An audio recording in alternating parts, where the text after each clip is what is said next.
This podcast is supported by listeners like you. We're grateful for your tax-deductible donation at newthoughtphilly.org or the link in the episode description. A practical prayer is a prayer that works. These discussions between Reverend Bill Marcioni and Carol Lawrence dive into the details of how it works and how to work it. Reverend Bill is a New Thought minister and the author of Practical Prayer for Real Results. Your new life begins with a new thought. Carol Lawrence is on a spiritual quest, finding the New Thought teaching after decades on the pulpit in 3 different traditional denominations. I've got some questions. Together, they're exploring the philosophy and activities that come together from many of the world's religions to create the practical spirituality that is New Thought.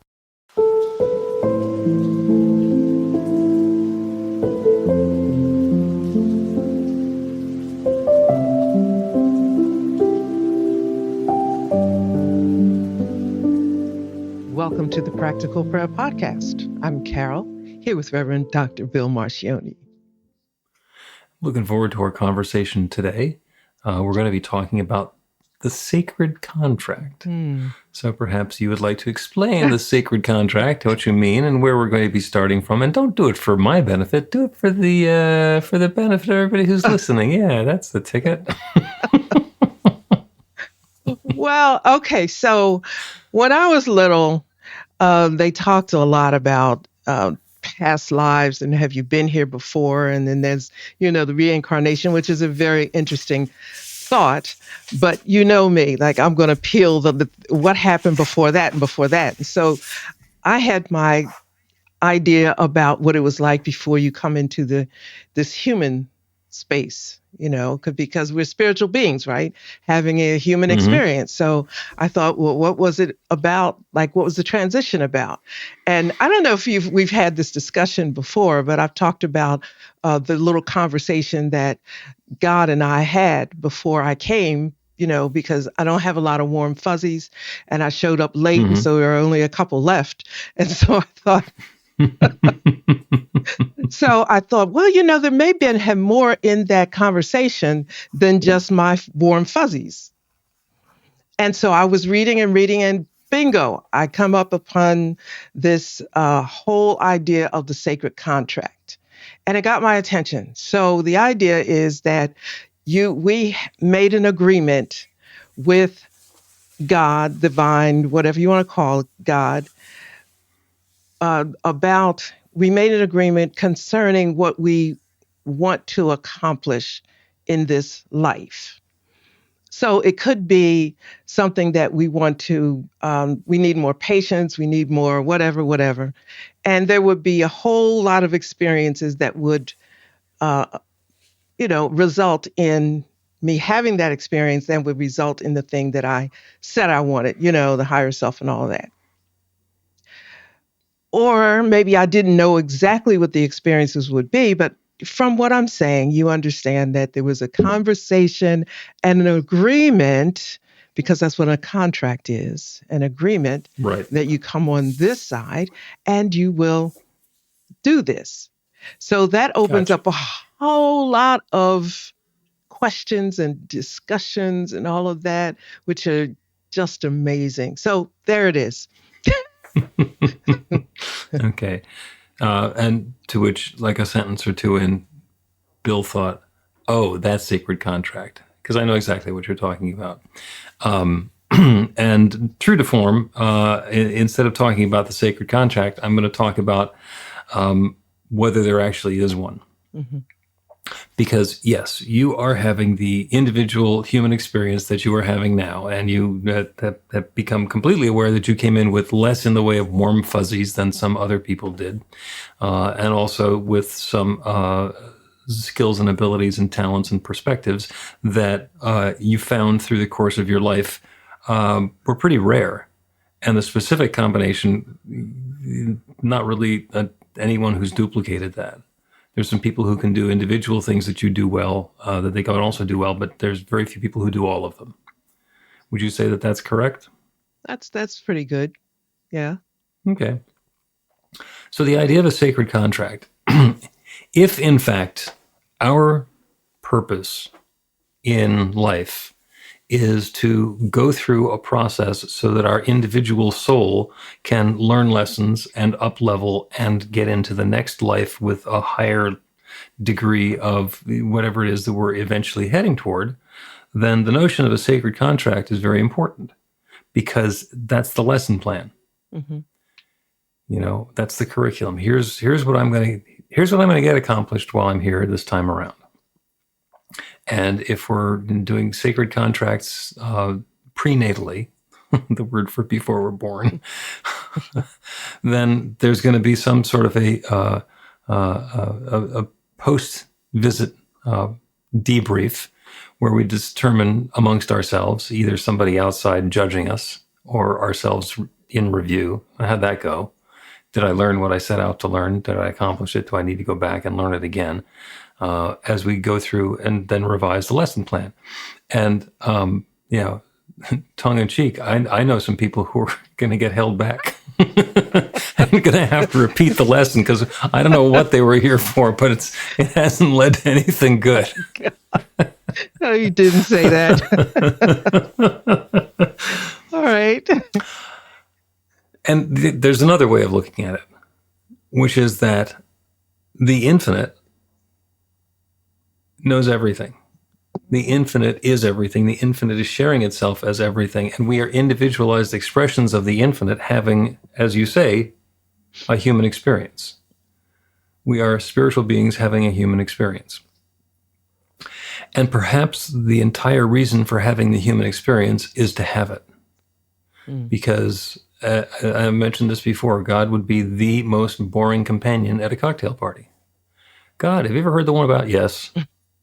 God, did you ever wonder about no? God, is it possible? Yes. You know, because there's no surprises there. Mm-hmm. There's no mystery, and there's no slow reveal. It's like everything is right there on the table. And because of the way that our senses are set up and the way that our lives are unfolding, is we are very much limited to the time and the space and the perspective that we have as we're going through life. You know, I can stand up here and I can walk outside and look back at this same place, and it looks really different from the street in front of my house than it does from right here. And it's still the same place. And with that omniscience, the awareness of everything, the omnipresence being present everywhere at every point, there's no perspective. Everything is there. Everything is done. There's like a fabric or a matrix or a mesh, and everything is fitting together. That regardless of how you look at it, it's the same thing.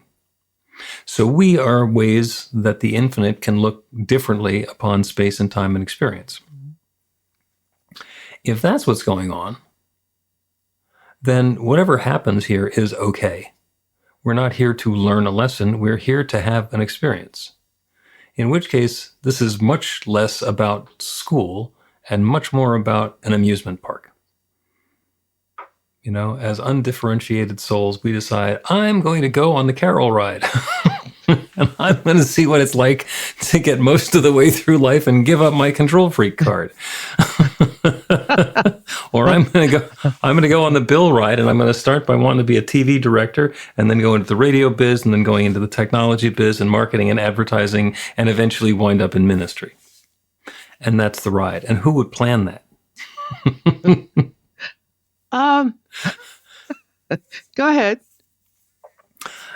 So, and perhaps that's the whole thing. It's like, you know, deciding that we're going to go on the roller coaster or the tilt-a-whirl, or the lazy river raft, and we're just going to get on the ride, and we're going to have a lifetime of that ride, and then we're going to get done with it, and then we're going to go and say, well, that was fun. I wonder if I want to go again, and if I want to get on the same ride again. The roller coaster was too scary. The river ride was too boring. This thing was, you know, not to my liking, or I just want something different. I'm going to go do the spiritual equivalent of eating funnel cake. I don't know. Yeah. You could look at it so many different ways. For two ways, for example, another way is when I have experienced very difficult times in my life, and I know that I believe that this is a part of the blueprint, supposedly. In my mind, it is. I'm saying I agree to this contract. So, in other words, it's a handshake agreement. This is something that I can do. So, I kind of feel that way when I'm in a difficult spot. I signed on, I said I can do this, I will do this. Period. Now, you can say no, but it's probably going to come back again, and I don't think about that. Then the other part about it, other way, when I was raising my kids, they would do dumb stuff like what kids do, and sometimes they would get really ticked with me, and I'm said, look. We agreed to take this journey together. There is not another woman on the planet that would go through this and tolerate your blah, blah, blah. So Nonsense. This is it. You got it? And I think I had impressed that on them so deeply without really intending. I'm just telling them what I believe, that they really spew that out. Like, there's no mom that would have went through this blah, blah, blah. And I said, that's right. Keep that in mind.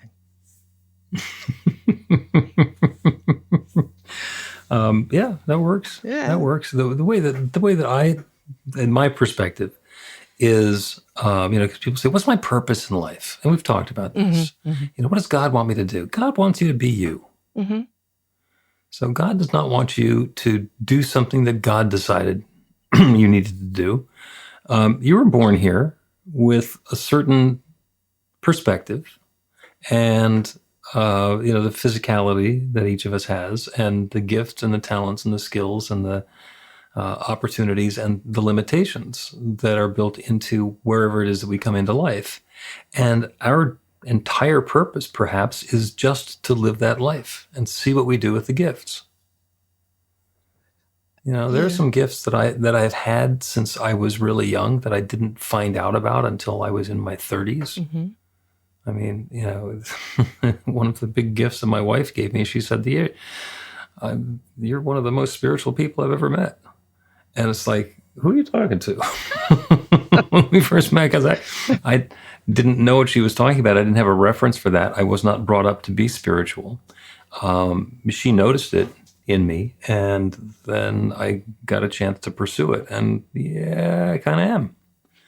So it was a way that 30 years in, or 35 years in, I got to discover another gift that I didn't know I had. And then work with that. Now I'm doing spiritual stuff. That's what my time is all devoted to. And it turns out some of the things that I did previously are helpful in moving that forward. Exactly.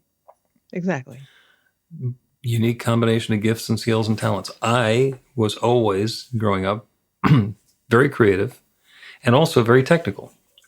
And it took forever to find out that that's a really rare combination. Some people are in one category or the other, and there are very few of us who are in both. Okay, well, I didn't think that it was anything special, so I didn't notice that some of my friends did one and some of my friends did the other, and very few did both. All right. Another slow reveal. Well, you can... the thing about this subject, probably all of them, you can make a case either way. You are who you are when you came here, the revelation to yourself of the different skills that you have that you could marry together. All of that was a part of who you agreed to be. Now, the other side of that is the predestination, which is, I don't like that because it denies free will and brings in a whole host of other things, which makes me think of why even bother if you're just a pawn in this game. Like in the book of Job, you can't read that without wondering if you're just a pawn in this game. And I think it's more to it than that. So in order for it to balance in my mind, it just feels absolutely clear that we had a sacred contract. That and the also, and I think I probably need that to support the idea of spirit always being there and co-creating and all of that. It just makes all that make sense to me. Okay. And I think that they're both the same story. And if one makes you feel more comfortable than another, then rock with that one. There's there's two different ways to go shopping for clothes. One is to go to all of the stores and buy something in all of the stores and then return things to all of the stores until you finally find one. And the other is to just go to one store, buy the thing and keep it. And in one sense, the second one is if this were God ordained, you just have to go to one store, buy the thing and be done with it. But there is a process. There is an unfolding. There is new knowledge that's gleaned every time we get something, we bring it home, and it's like, this isn't quite exactly right. There's new knowledge and new experience that's getting added onto that. So that gets combined with the original desire so that the next time we go out, we are in a position where we can get even closer to the target that we're looking for. I'm not going to say that either one of those is bad. I'm also not going to say that one of them is God ordained and the other one is just a mistake. But your case in point for you, 35 years, 3 different denominations on the pulpit, and now you're doing New Thought. If there were a sacred contract, a sacred covenant, would you not have gone directly into what you're doing now?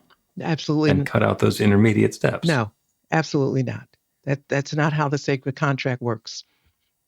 Because you have to go through the process. Yes. That's the sacred contract. That's what I hear. Sometimes it's a fabulous, happy experience, and sometimes you go, why do I have to do this? Yes, of course.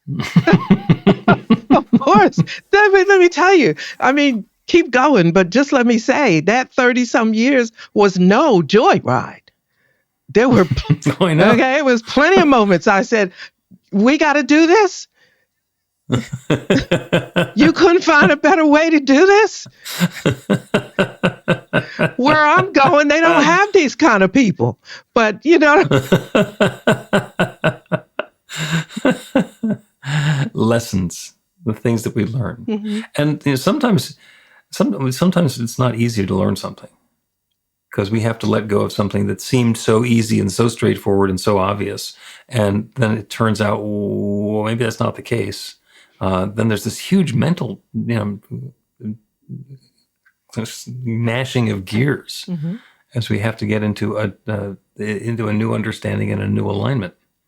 And I think that regardless of whether you think that this was something that you agreed to before you started, or it's the combination of gifts and skills that are slowly coming into understanding, I think it's a different way of looking at exactly the same process. It is a partnership between us as individualizations and the divine as the infinite creative power.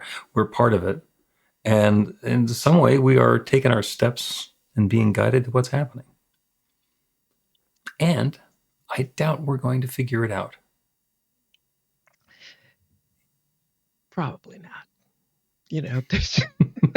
There's probably, I spent some time going through the debate of predestination versus the sacred contract.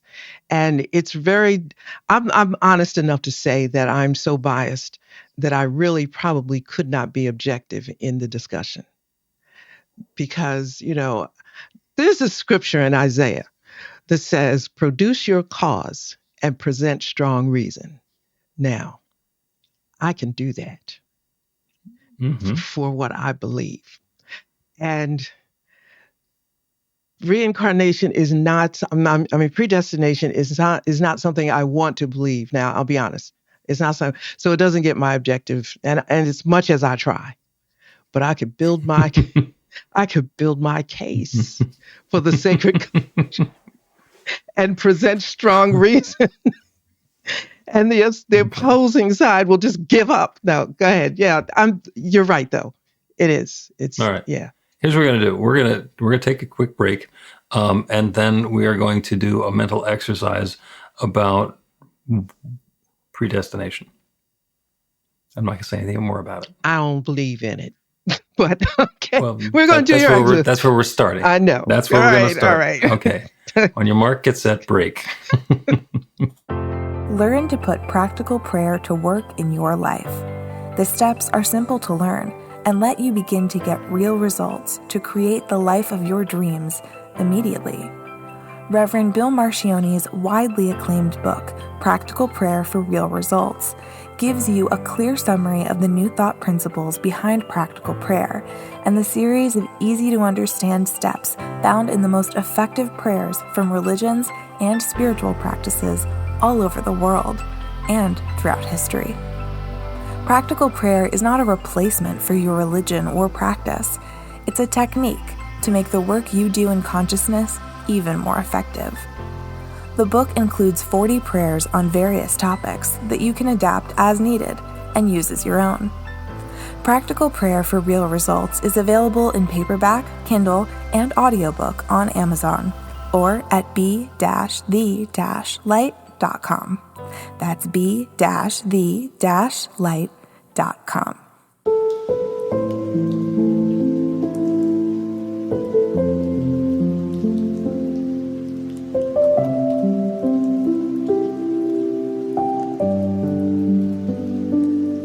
Welcome back to the Practical Prayer Podcast. I'm Carol, here with Reverend Dr. Bill Marcione.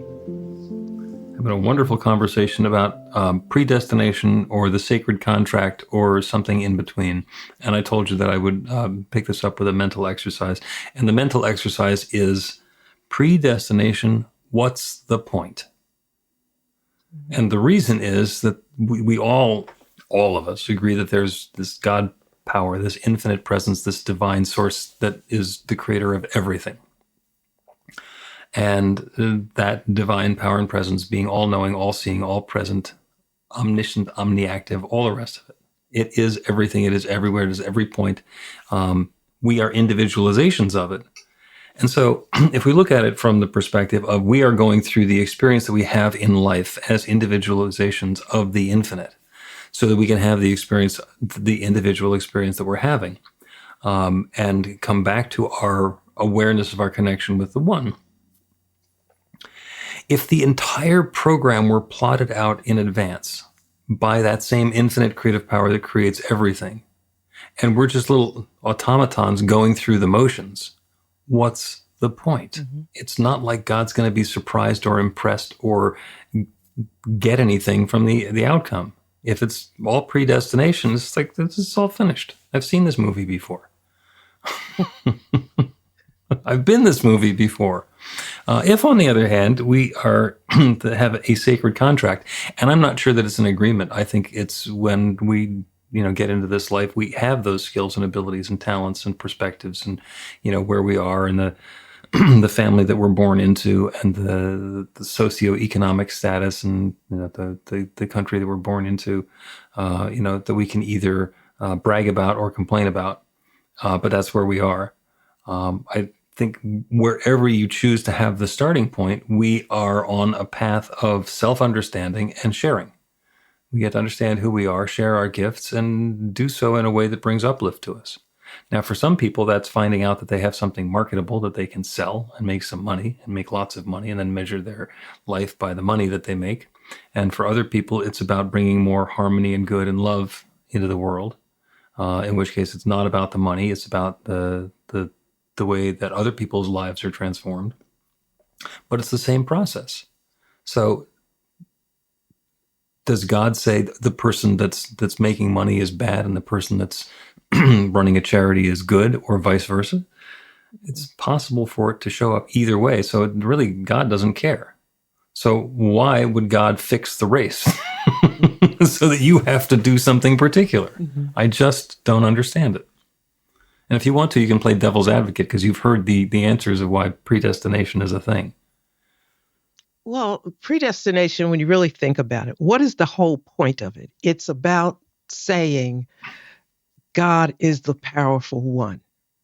God has to win. God is the winner. We already know that. Yeah. We're not debating that. And if you and I were talking, we would never get to a place of trying to prove, me trying to prove God is greater and whatever. God is. That's it. Mm-hmm. That than which nothing greater can be conceived. That's God. So Yep. that being said, everything else is second to that, so to speak. So I can enjoy the idea of being in the co-creative process. I can enjoy the idea of the sacred contract because it does, if I'm in agreement with God, it doesn't diminish the power and the greatness of God whatsoever. On the other Yeah. side of the street, it has to be uh, predestination because that proves that God is in charge. I don't need that, Right. So that's where it breaks down for me and Yeah. makes me more free to choose a lot of other things because that doesn't adjust God's power in any way. It doesn't move the needle with God at all. But I think that's the whole purpose of a lot of interpretations on the other side is always defending God, so to speak. Yeah. And there's probably something in there about it becomes much easier to assign or blame things on God when it's predestination because God wanted me to have it or God didn't want me to have it. So Hmm. it doesn't make any difference what small me down here wants. I could give you a really fun exercise in against predestination. Go ahead, and everybody who's listening or watching now, go ahead and do the same thing. Take a deep, full breath in and hold it. While you're doing that, notice that breath contained everything that's required for this next experience of life. You didn't have to arrange for it. Nobody planned for when you're going to take that deep breath in, and you get to decide when you're going to let that breath out. And whenever you want to, go ahead. And if you want to keep holding your breath, go ahead. And then figure out for yourself, was that God deciding through you when it was time for you to let your breath out? Or was that you deciding and you have free will? Or because you were breathing out at the time that seemed like you were going to breathe out by your own choice, what's the difference? Okay. Yeah. And Yeah. all of it. You can look at anything and say, oh well, that's God wanted me to go out with that girl, or God wanted me to rob that convenience store, and it's just predestination. I can't help myself. It's nonsense. It's just it's a scapegoat thing. So Right. so that argument is done. I mean, Yeah. it So the sacred contract, and is it possible that there is, that there's a progression of lives and incarnations, and we're going around building up our dharma so that we eventually reach enlightenment? Maybe. I don't know. It's above my pay grade. mine too. It's I'm here currently running a single lap of human life, and I'm not really aware of what the course looks like beyond where I am right now, or what the meaning is behind the race when I only get to run this single lap. There could be something much bigger going on that's beyond my awareness. There could be influences about when I'm in the race and what team I'm running for, or any of the other details that I'm not aware of at this point. And I think that kind of dovetails back into it's none of our business. well, I agree up to the point where you said none of our business. Because I think it is helpful whether you choose whatever you want, but I think it's helpful because the way I look at it, all of us have a sacred contract. So in our contracts, in our journey, we're going to meet at certain intersections and we can do whatever. You and I met that one morning and Yep. that was an intersection that I didn't see. I could choose to have followed up on it or not. If I Mm-hmm. did not choose to follow up on it, I don't know how I would have gotten to where I am now. But at that point, I didn't see the rest of the way. I had a choice. It's like Yeah. it's like I know where I'm going. I always have. I always have. So Hmm. when I get to certain intersections, I kind of say, is this? All right, I'll try this. And it is completely possible that this infinitely creative universe had tried putting us together once or twice or a dozen times before, and for whatever reason, it didn't work because we're bullheadedly looking in the wrong direction. When we were both on the same beach Hmm. in Atlantic City, walking down the pier, we didn't happen to run into each other. I mean, we don't know how many times this same matchup was attempted. Hmm. We don't know how many times it would have been brought about if you hadn't responded to the Facebook ad, or if I hadn't published the Facebook ad, which is out of character for both of us. Something else could easily have happened, and I don't know what it is because it's none of my business. But I know that if the plan is for you and me to meet, we're going to meet, and resisting it is futile. But there, okay, there, excuse me. There's a lot of other things going into play. Um, like I use the term spiritual intelligence or your spiritual readiness to be able to handle this meeting, Hmm. and I think that has something to do with it as well, because I could have met you at another point in my life and not made that call, Hmm. and say, no, I'm not doing that. But then you get to a place, I think it's maturity. That's all, because you can't define maturity. You can't say, well, Hmm. this is it. I'm at a place where I have enough experience to say, wait a minute, think more deeply about things and beyond the whatever that you might have thought before, and do this, because this is, and if it doesn't work, like after a few rotations around the sun, well, listen, if it doesn't work, I'll try something else. It's at the end of the world. If it didn't work, I Yeah. don't do that again, and just keep going. Yeah, and I'm not sure how many times the infinite might have tried to put us together. I know that we were both living in Philadelphia in the 80s. I know that we were both working with or for Digital Equipment Corporation sometime thereafter. And it didn't happen during either of those interludes where it might have been completely possible. Then again, I was at that point an agnostic and you were at that point a pastor. So neither of us would have had any interest in each other. So, who knows? It's about timing and grace and some infinite creative power that is way, way more on the ball than any of us are. Hmm. So, I don't think we're going to answer this question, but I think we are going to take another break, and then we're going to do a prayer about being the gift.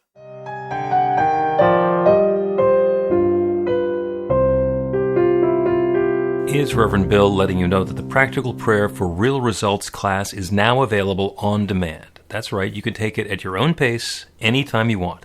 All of the information is at bethelight.com. That's b-the-light.com. You know where to find that stuff. The class is 5 lessons, broken down into 18 modules, and you can take them at whatever pace is comfortable for you. As you work through the process, it starts out with the theory, goes into the practice, there are experiential activities and exercises, and at the end of the program, you will wind up with an understanding of how practical prayer works, and a practical prayer for yourself that will work to create transformation in your life. And as you know, it works for everything. Take a look at the class online at bethelight.com. There's a sample lesson so you can see how the class is going to work for you, and then dive in. The great news is it's on sale now. You can register and save $20 off of the regular price. I'm looking forward to seeing you in class.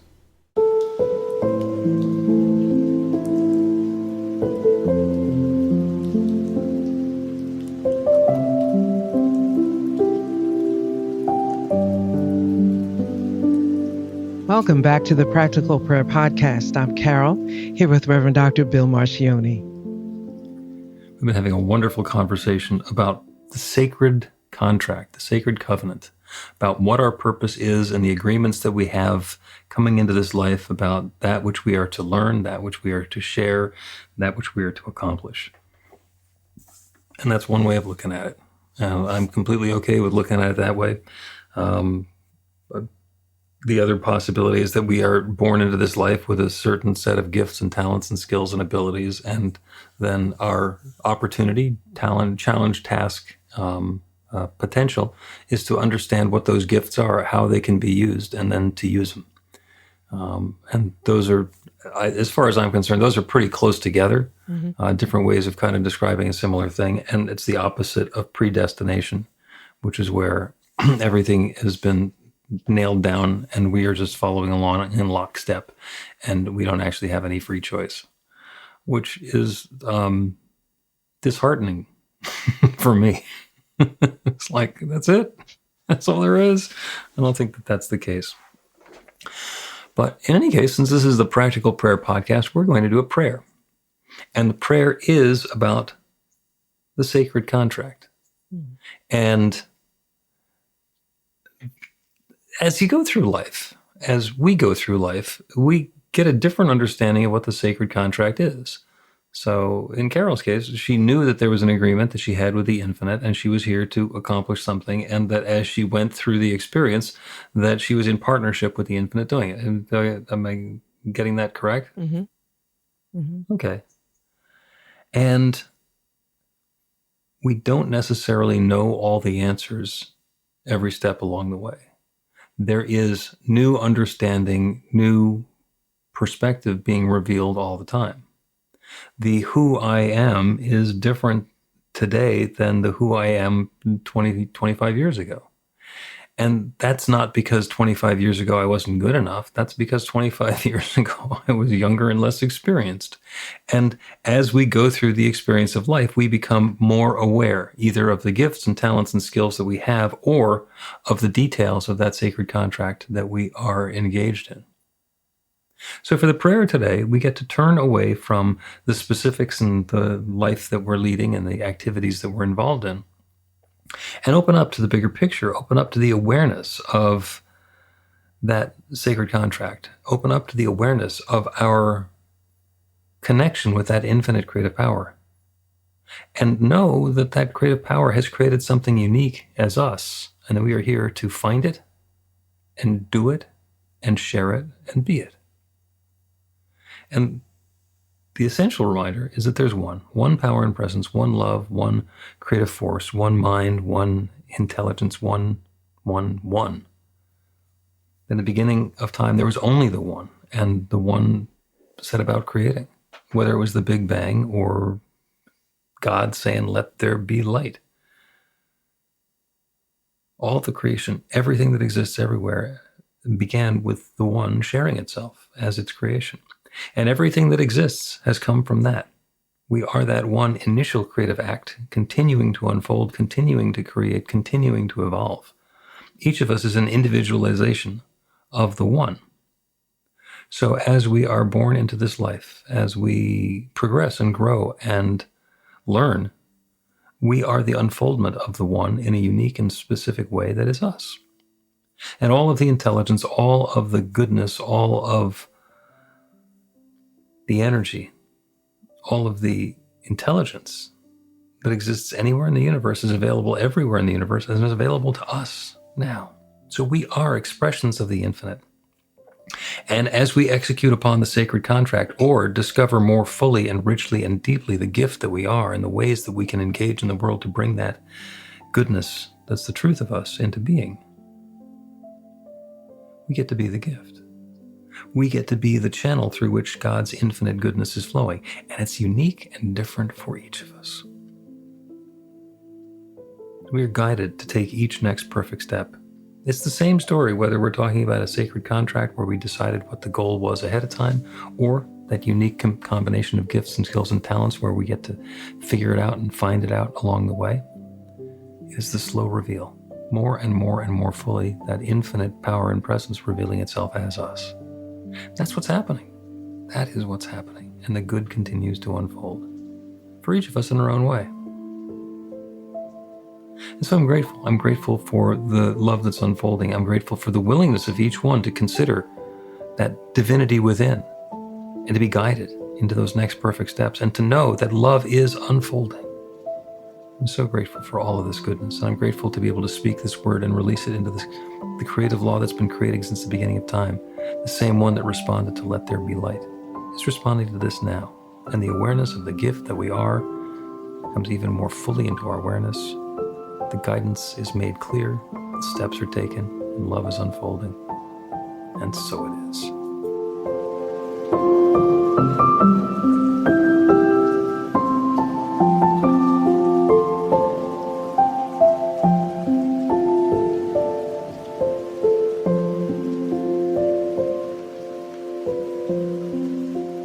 The Practical Prayer Podcast with Reverend Bill Marcioni and Carol Lawrence is a production of BeTheLight.com. be-the-light.com. Where you can find more information about practical prayer for real results. Our theme is by Music of Wisdom.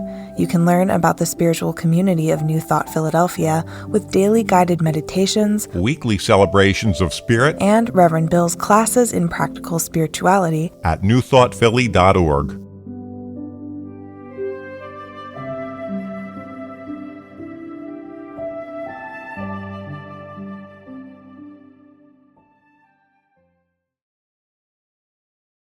This podcast is supported by listeners like you. We're grateful for your tax-deductible donation at newthoughtphilly.org or the link in the episode description.